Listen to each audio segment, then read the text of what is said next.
Bonsoir à toutes et à tous, soyez les bienvenus dans la grande édition de TV7. Nous sommes le lundi 25 août et à quelques jours donc de la rentrée scolaire, dans la capitale girondine, de nombreux étudiants n'ont toujours pas trouvé d'appartement.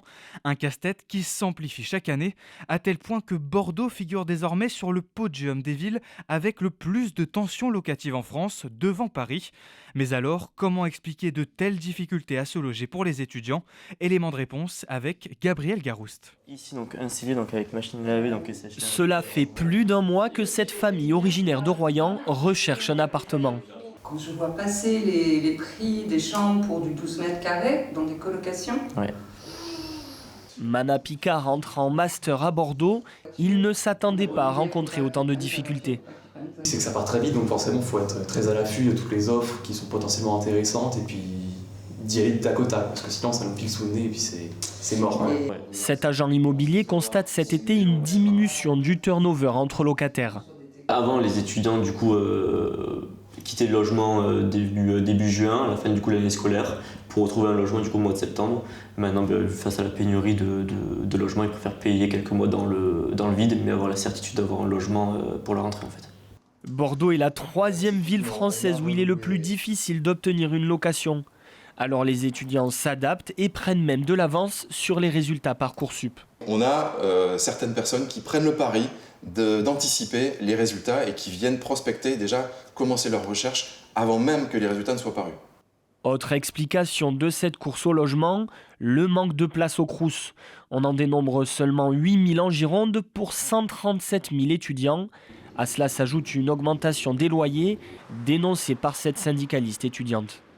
À la rentrée 2025, les loyers vont augmenter de 3,26% et cette augmentation de 3,26% s'ajoute à une première augmentation qui a eu lieu l'année dernière à la rentrée 2024 qui était, elle, de 3,5%.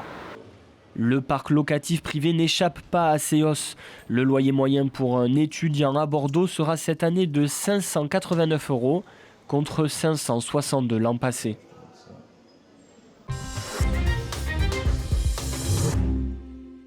Vigilance sur le littoral atlantique, une houle cyclonique pourrait déferler dès demain avec des vagues pouvant atteindre les 4 mètres de hauteur, un phénomène amplifié par les forts coefficients de marée des prochains jours.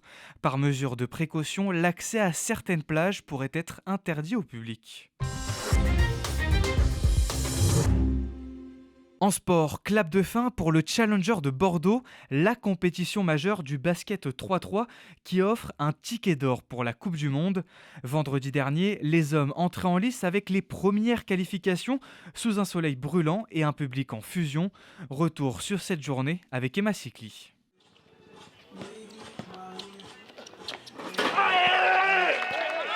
Après 2 jours de pluie, retour sur la placette de Munich où se lance le tournoi masculin pour le plus grand plaisir des spectateurs. On a voulu revenir voir les hommes jouer cet après-midi puisque ça a plu aux garçons. C'est sympa, ça change un peu du basket 5 contre 5. Je trouve ça plus sympa. Ouais. J'ai pas vu les autres jours donc je viens découvrir le basket à 3. Sur le terrain, 2 équipes internationales ouvrent le bal, Barcelone contre Zagreb. Et ce sont finalement les Espagnols qui remportent le premier match. C'est incroyable. Jusqu'ici, tout va bien, comme on dit. Nous avons remporté le premier match en jouant bien, à un rythme très soutenu, comme nous aimons le faire. Nous sommes arrivés hier, il pleuvait, donc nous ne savions pas trop à quoi nous attendre. Mais aujourd'hui, l'ambiance est incroyable, il fait beau, donc nous sommes très heureux. Le Challenger de Bordeaux est l'une des étapes qualificatives pour intégrer la compétition internationale. Et cette année, son organisation était un peu différente. Ça fait 5 ans qu'on reçoit le Challenger et là en fait c'est la première année où on le fait sur placette de Munich, donc ça a été assez dur en fait à organiser. Avant c'était aucun cons et en fait il y avait l'aspect très grande place avec un événement relativement petit et en gros le fait qu'on soit là c'est hyper stratégique d'avoir les arbres, on a essayé de sortir un esprit guinguette. Résultat, c'est l'équipe favorite serbe UB numéro 1 mondiale qui remporte le tournoi. Du côté des Français, Toulouse s'affiche fièrement à la 4e place et Bordeaux finit 7e.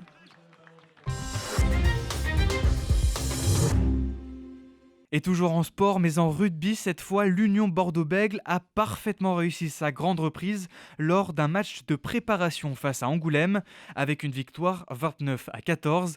Écoutez les réactions recueillies par Dorian Malvezin. Beaucoup de positifs. Ça fait 3 semaines qu'on a repris l'entraînement juste et c'est un nouveau groupe, donc pas trop de repères. Mais on a vu qu'on a réussi à mettre notre jeu en place tout de même. On a fait de très belles actions, on a galéré un peu sur quelques sorties de camp, mais beaucoup de positifs à la fin. De l'UBB, moi avant d'arriver ici, on m'avait fait que des éloges par rapport à l'ambiance et les valeurs que prenait ce groupe. J'étais pas surpris, mais très agréablement surpris de toute l'ambiance qu'il y a entre joueurs, entre staff joueurs, entre supporters joueurs même qu'il y avait ici aujourd'hui à Angoulême.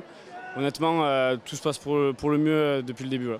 Surtout mettre en place ce qu'on a vu depuis 3 semaines pendant le stage à Faro et bien évidemment prendre un max de plaisir avant le début de la saison. Déjà, un point positif, on a gagné. Après, je pense le point à retenir, c'est qu'on s'est pris 2 essais par faute d'inattention. Donc, je pense que c'est un petit truc qu'on doit faire attention sur cette soirée. Après, il y a eu plein de choses positives parce qu'on a vu qu'il y a eu beaucoup de nouveaux quand même qui ont joué, que ce soit des nouveaux ou des espoirs. Donc, le plan de jeu, le temps qui rentre dans la tête, c'est compliqué. Donc la pré-saison elle est allée très vite, mais franchement je trouve qu'on a sorti un bon match quand même. Ouais, c'est un point positif que quand on rentre dans les zones de marque, il faut marquer, c'est ce qui fait gagner les matchs. Après je trouve aussi la défense elle a été bien, malgré ces 2 essais on a répondu présent, donc je trouve que c'est une belle perf quand même ce soir. Voilà, c'est la fin de cette édition. Merci à vous de nous avoir suivis. Passez une très belle soirée avec nous sur TV7 et à demain.